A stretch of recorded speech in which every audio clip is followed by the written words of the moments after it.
চট্টগ্রাম বন্দরে ২৮ বছর ধরে পড়ে আছে আমদানি করা বিভিন্ন দাহ্য পদার্থ। বন্দরের সার্বিক নিরাপত্তায় এসব পণ্য দ্রুত সরিয়ে নেওয়ার কথা বলছে কর্তৃপক্ষ। ঝুঁকি কমাতে রাসায়নিক পণ্য আমদানির ক্ষেত্রে কড়াকড়ি আরোপ করা হয়েছে। চট্টগ্রাম থেকে হাসান ফেরদৌসের রিপোর্ট, জানাচ্ছেন মাসুম আলিসা। আমদানি করা রাসায়নিক ও বিভিন্ন দাহ্য পদার্থ দীর্ঘদিন ধরে পড়ে আছে চট্টগ্রাম বন্দরের বিভিন্ন শেড ও ইয়ার্ডে।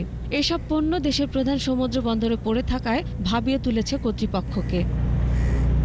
বিপজ্জনকভাবে দীর্ঘদিন রাসায়নিক ও দাহ্য পদার্থ পড়ে থাকার জন্য বন্দর ব্যবস্থাপনাকে দায়ী করেছেন ফ্রেইট অ্যান্ড ফরওয়ার্ড অ্যাসোসিয়েশন এবং নাগরিক আন্দোলনের নেতারা।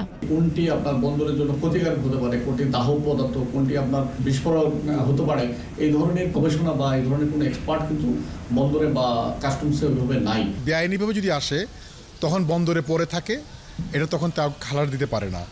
এখানে আমলাতান্ত্রিক দীর্ঘসূত্রিতার কারণে কাজটি হতে পারে। কর্তৃপক্ষ বলছে দুর্ঘটনার আশঙ্কায় এসব রাসায়নিক ও দাহ্য পদার্থ দ্রুত সরিয়ে নিতে উদ্যোগ নেওয়া হয়েছে। পরপর 2টি চিঠি দিয়েছি এই অকালস্কৃত পণ্যগুলা যেগুলা নিলামযোগ্য সেগুলো নিলাম করার জন্য, যেগুলো ধ্বংসযোগ্য সেগুলো ধ্বংস করার জন্য। চট্টগ্রাম বন্দরের যে চিঠি, ওই চিঠিতে যেই রাসায়নিক পণ্যগুলোর কথা বলা আছে এর মধ্যে অনেকগুলো দেখা গেছে আনম্যানিফেস্টেড অথবা আনকাউন্টেড অথবা নষ্ট হয়ে গেছে। এগুলো আমরা সামনে ধ্বংস করে দেব।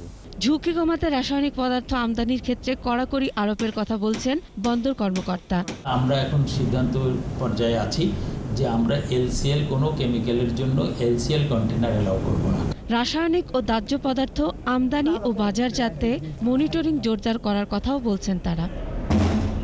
মাসুম আলিসা, 21 টেলিভিশন।